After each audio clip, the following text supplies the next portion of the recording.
thrilled to welcome Dr. Guo, who has been a longtime SNAAP collaborator. She's currently an assistant professor of arts administration in the Department of Art Education at Florida State University. She received her doctoral degree in cultural policy and arts administration from Ohio State University, and she studies various topics in arts administration and cultural policy, including arts policy networks, entrepreneurship in the arts, and arts and community engagement. She has served as a panel reviewer for the Arts Research Grant of the National Endowment for the Arts, and she currently serves as an editorial board member of the American Journal of Arts Management and a board member of the International Conference of Social Theory, Politics, and the Arts, which she presented at last weekend. And her scholarly articles are published in Review of Policy Research, Cultural Trends, the Journal of Arts Management, Law and Society, and many other avenues as well. So please welcome Dr. Guo. Thank you very much, Christian, for the introduction. Let me share my screen at first. Okay, great. So the project that I'm going to present is conducted with my colleague, David McGraw at Elon University, and we have been very grateful for the data generally provided by the SNAAP that comes with the fellowship of SNAAP. So, okay, I'm gonna get started. So I wanted to begin with a key question. Are our institutions, higher education institutions, preparing art students for jobs or for entrepreneurial, self-reliant careers? This matters because arts workforce looks very different from the general workforce. Between 2012 and 2016, 34% of artists were self-employed. That is more than 3.5 times the national average. So entrepreneurship is not just a niche path in the arts, it's a structural reality. Yet most of our systems in higher education still assume that all art students are preparing for traditional employment. Well, not all HEIs have recognized the reality. Arts training programs within these institutions took actions first, which leads to the rapid growth of arts entrepreneurship education in the last decade. So today we see courses, certificates, minors, even full degree programs. We also see co-curricular opportunities like incubators, project-based learning, and career centers that emphasize entrepreneurial skills. So by 2017, researchers has counted 372 offering at 168 institutions, and the Society for Arts Entrepreneurship Education identified 111 courses at 96 institutions. So in my updated inventory, I found 71 academic programs across the US, including bachelor's, master's, and certificate programs. And a lot of those programs follow a SOPHIST model, meaning they integrate with arts and music departments, often with limited central support, but strong interdisciplinary partnerships. So meanwhile, please allow me to shamelessly promote my newest article that reflects the evolution of arts entrepreneurship education in the past decade. And you'll be able to find that inventory there. That's the most updated one so far. So in order to inform more effective and targeted strategies for programs and institutions, we asked how skill preparation in higher education and its cost influence alumni's self-reliant career choices. This study that addressed this question has been published in entrepreneurship education and pedagogy. But today, the research I'm presenting asks, are these curricular efforts enough? Or do the broader campus environments also play a role in shaping students' entrepreneurial intentions? So therefore, our study explored mainly the following 3 questions. Do the level of diversity in a campus environment, perceived quality of career services and professional development, and community-based experiential learning opportunities influence entrepreneurial intentions of arts alumni? So to address these questions, we drew on data from SNAAP. We analyzed responses from over 77,000 alum at 193 institutions, higher education institutions between 2015 and 2017. In this study, we used logistic regression to test whether diversity on campus, career support, and community-based learning have significant statistic relationships with alums' entrepreneurial intention. And I wanted to unpack the measures of the variables a little bit more, just to show how I use the SNAAP data. So we acknowledge that arts entrepreneurship is much more than self-reliant careers. This paper focused on using self-reliant careers as 3 representative forms for arts entrepreneurship. So they are measured by the 3 SNAAP questions. First, have you ever been self-employed and as an independent contractor or freelance worker? Are you now, or have you ever been a founder of a nonprofit or for-profit organization?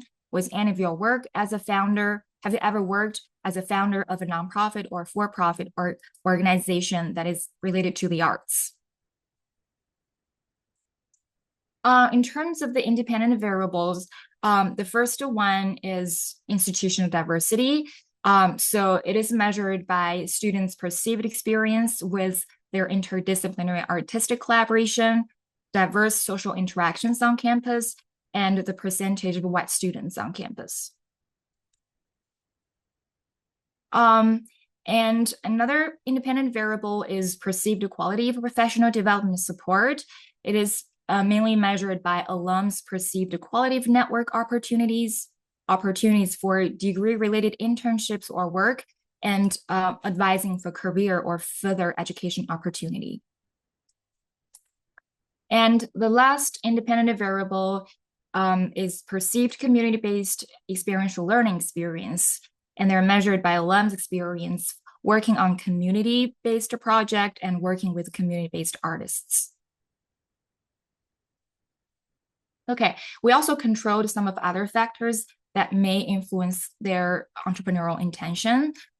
So I just put them over here. You can take a look. It includes creative industries' share of employee entrepreneurship skill training, student loan debt, racial identity, gender, institutional risk-taking culture, and student percentage of Pell Grant recipients. So now I'm presenting some of the key findings of this study.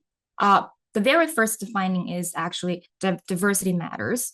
Alumni from more diverse campuses were more likely to freelance and to create ventures. Interdisciplinary collaboration also had a strong positive relationship with entrepreneurial activity. At the same time, there's a paradox. BIPOC alum often reported greater satisfaction with diversity and collaboration on campus. They also felt less supported by career service. So diversity creates fertile conditions, but our professional development supports are not reaching everyone equally. But at the same time, I wanted to acknowledge this round of SNAAP data doesn't have a very good representation of BIPOC population, so there may be bias coming from the data itself. And our second finding highlights what we call the career services paradox. We found that alumni who rated career advising, networking, and job opportunities highly were actually less likely to freelance or found ventures. That is because most career services are structured around pipelines to traditional employment, internships, job fairs, employer connections. They're not designed to help students to imagine or build their own ventures or find their own unique career path. So while strong career services may reduce freelancing, often a fallback path when stable jobs are scarce, they don't necessarily prepare students for entrepreneurship. Our third finding, community-based learning is a powerful driver. Alumni who worked with a community artist are significantly more likely to freelance or to found ventures. Alumni who participated in a community project were more likely to start ventures, but not more likely to freelance. This tells us that authentic community-embedded projects build the capacity and the confidence to create organization, not just to survive through gig work. You probably already heard a little bit kind of inconsistency in terms of results for freelancing and venture creation. So we wanted to put these findings together and take a look at the needs of the freelancing. So what we found so far is that internships and job pipelines reduce freelancing. Freelancing often function as a substitute career path when stable employment is limited. And venture creation is different. It is not significantly shaped by job placement or internships, but more by intrinsic motivation. Diversity and community experience matter. These are the contexts that support venture creation and entrepreneurial confidence.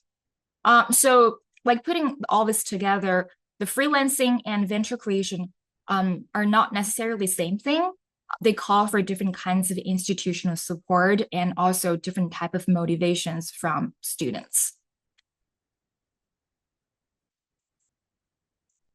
So these are some of the key implications I wanted to share based on the findings. So we wanted to really embed diversity as a driver in both curriculum and non-curriculum activities, and that's very much a cultural thing that we need to cultivate for higher education institutions. So diversity is not only an equity goal, but it's actually a catalyst for entrepreneurial mindsets.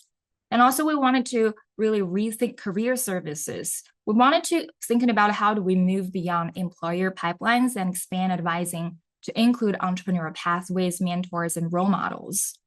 And last, I think it is very important. We have the service learning model of pedagogy and curriculum for many years, but we wanted to really take deep into look at those relationships and a curriculum, how much we're invest into community-based learning for the art students. How can we support projects where students apply their skills in real-world context, building resilience and problem-solving abilities, especially a lot of these entrepreneurial skills require tacit knowledge where you can only gain through experiential learning. So if we wanted to we want our graduates to thrive in self-reliant careers and as entrepreneurs, we have to cultivate higher education environments that make entrepreneurship visible, possible, and supported. This is some stats for your further in kind of references. I don't want it to go them one by one, just as a reference. That's about what I wanted to say. Thank you. If you have any questions, feel free to put that into the chat box or just ask me.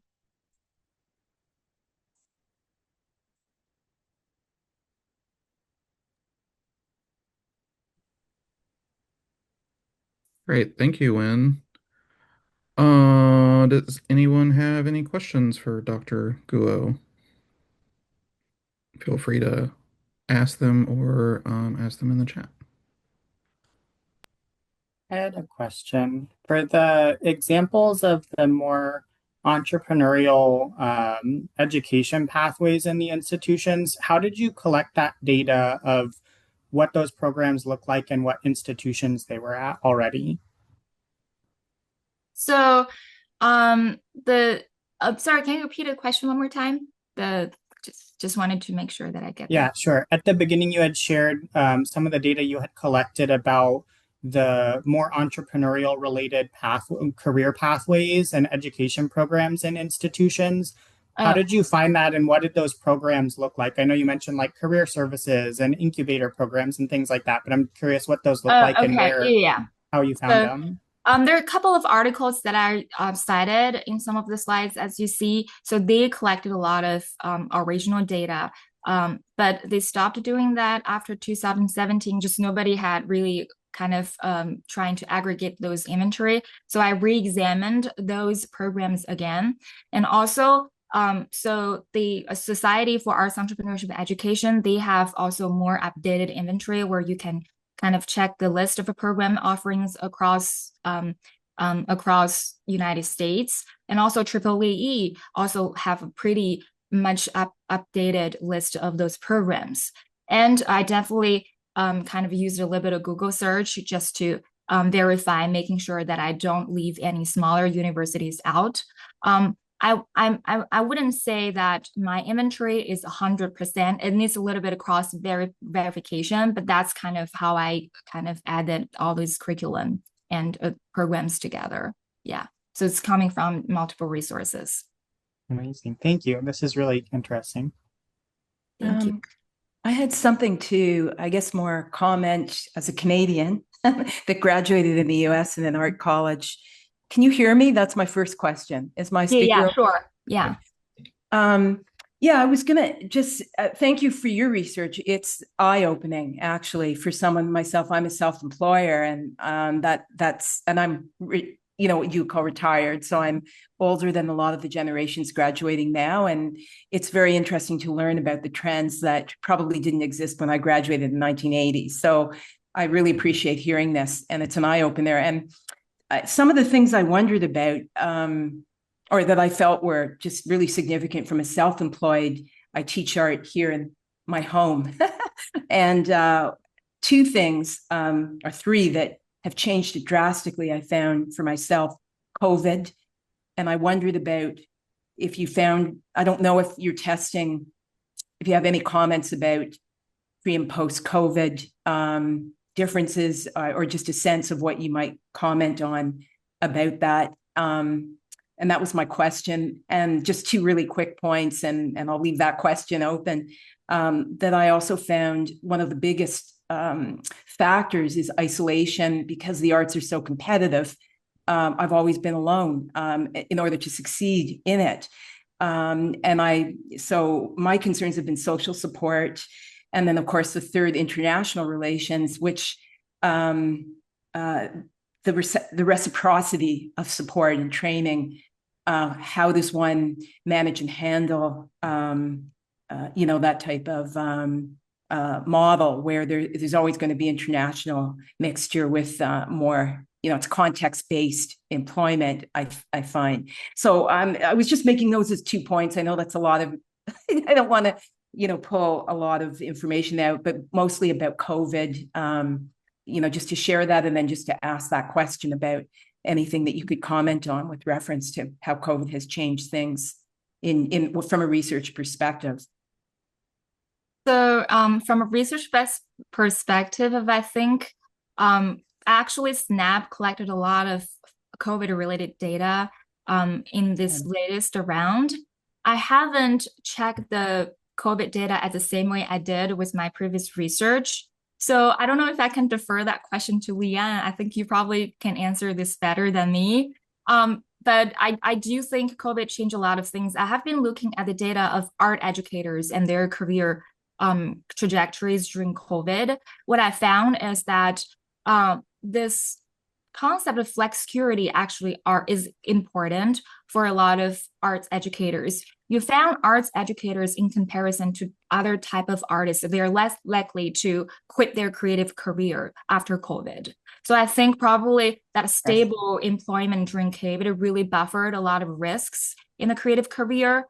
But then you see a lot of other type of artists that do change their career to something more sustainable, or so that's kind of my 2 cents that I observed so far. And I think arts educators are a really good reference point to look at that, because they're among one of the professions in the arts that tend to be more stable.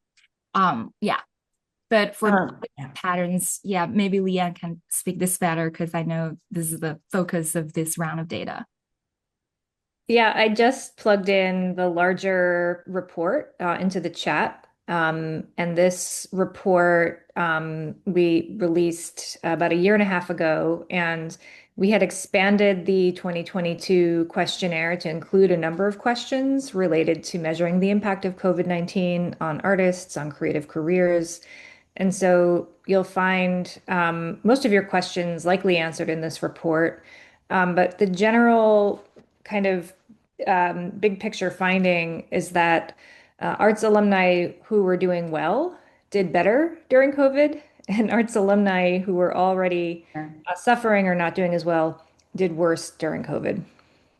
I'm going to reinforce everything you just said, so now I don't feel so abnormal in sharing that experience, that when during COVID I went online, that was the best thing I could have done, and then online disappeared after people started going out. So that's really reinforcing, and thank you for that. Yeah, thank you for the thoughtful questions. Kevin Jankowski, nice to see you. Hi, great to see you, Leanne. Hi, everyone. My name is Kevin Jankowski. I'm the director of the RISD Career Center. And Wen, thank you so much for the information today. I wanted to note that we've embraced much of what you have listed. And having an aggregate of professionals here today, I kind of wanted to ask, our best practices have included doing a series called The Art of Business that really helps to prepare students for freelancing and entrepreneurship. We've carved out a whole section at our careers website specifically on business, finance, and entrepreneurship. And we have lots of partnerships, including with the Harvard Business School.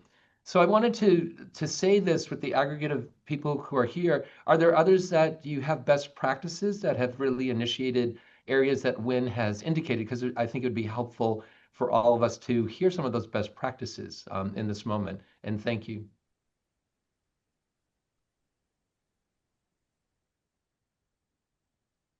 I can chime in with something that we're currently working on. So my name is Connor Bogenreef. I work in career services specifically for performing arts, or College of Performing Arts at Chapman University in Southern California.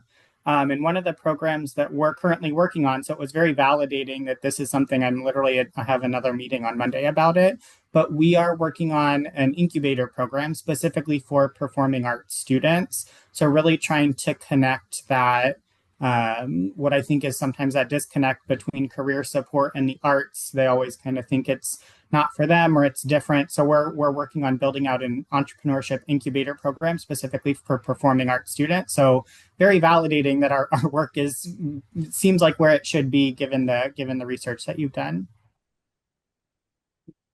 Thank you. I think there's a question coming from Edward in the chat box.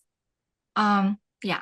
I just want to speak to that a little bit because I treat this presentation more like when to speak to general audiences. So I tend not to be very kind of methodologically kind of speaking here. But I wanted to say the measures of institutional diversity directly comes from some of the questions of the SNAAP survey.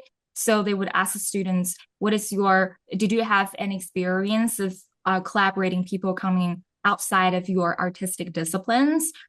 Do you have a lot of conversations with people who comes from different type of social and cultural ethnical background when you were in school? And also the number of white students are also used as a measure to represent institutional diversity. These are the three ways that I used to measure that. Thank you. I might just chime in. I'm Ed Coker. I'm a professor emeritus at Duquesne University. I've had a long, wonderful career as a professional musician and an academic administrator. I work with a fair number of high school students and their parents, and they say, well, we know it's really tough to get a job in performance or music technology because we know that it is. Well, what kind of institution is worth the money? And so that's what I asked. Does the selectivity of the institution is it controls for any of that in your research? Because some people would argue that the more selective musically and cognitively, the better chance they have at perhaps being a successful entrepreneur. Others would say that doesn't matter. What your research is suggesting, that the diversity of experience is extremely important. So I'm just trying to ask for parents who are really concerned about what's my kid going to do. Yeah, that's a very tricky question, and also a really inspiring point for me to add another control like other factors in my future research. In this current study, I don't include like type of institutions in general. It's kind of more about the intentions of students of having a self-reliant career, and also the newest round of SNAAP data will enable us to categorize them into specific categories because we have included a lot of HBCUs. We kind of, when we're doing the survey, we give like more emphasis for the students to choose what type of institutions they went to. So I think this would be something important to check with the next round of SNAAP data. But I think, and the article that I kind of just to mention, the first article that I tested the relationship between skill training and entrepreneur intention has speak to a little bit what you asked. It's about cost. We tested the influence of student loan students carry, how that influenced their career orientation. So we sort of found that the students at the extreme tend to be more entrepreneurial. Those who are very rich, right? They don't have a lot it doesn't take a lot for them to fail. So they try it. And a lot of them are in bare feet, I've already carried so much loan, why not to give it a try? Sort of that mentality. And we found those people in the middle tend to stay with their traditional career. Thank you. I just stuck the article in the chat if you'd like to link to it. Arts bachelors, graduates with 10,000 plus in student loans are less likely to work as artists.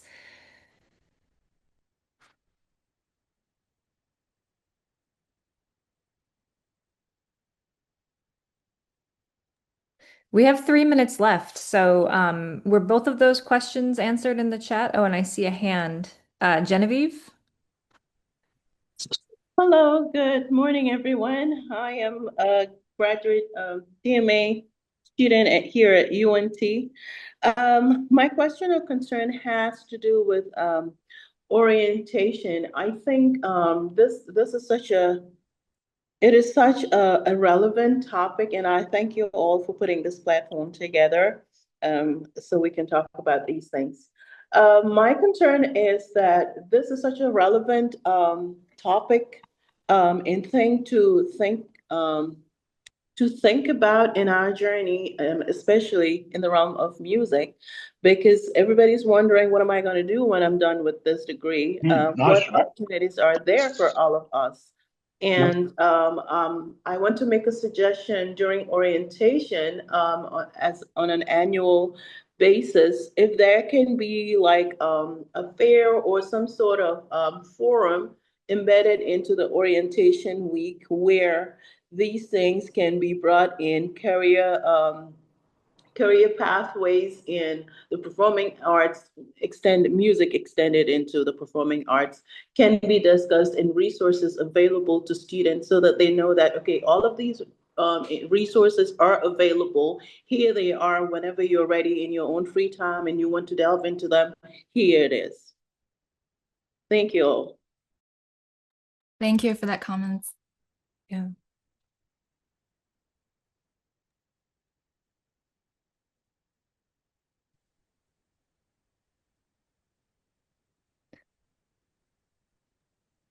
Yeah, that's a really great suggestion because we do love when people actually use the SNAP data to make curricular and programming sort of adjustments at their institutions. So if any of you have like, examples of using the data for those kinds of things, please let us know. I also did want to circle back to Ed's question in the last minute that we have to talk a little bit about the complications of the SNAP data with institutional selectivity are also that because some of the institutions who participate are like large state public universities, but they might perhaps have a really selective school of music, or they might have a really selective arts program, it's hard to use those broad level institutional selectivity measures to apply. So for instance, I'm at Indiana University where the selectivity might not be very high when you look at the overall sort of undergraduate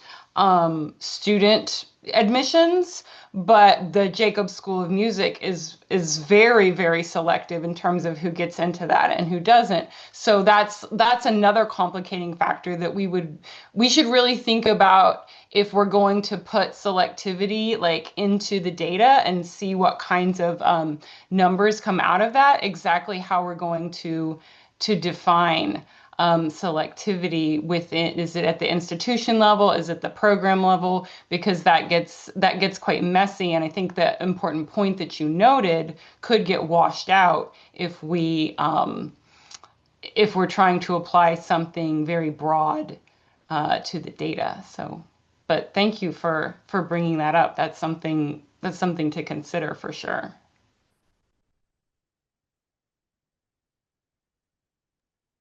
Well, thanks, Angie, for wrapping us up with that last bit.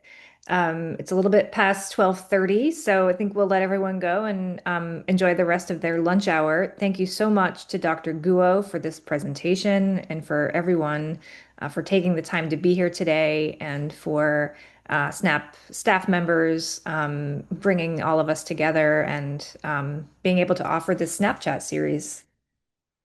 Yep, be on the lookout for the next one next month. Thank you so much for the wonderful conversation. See you.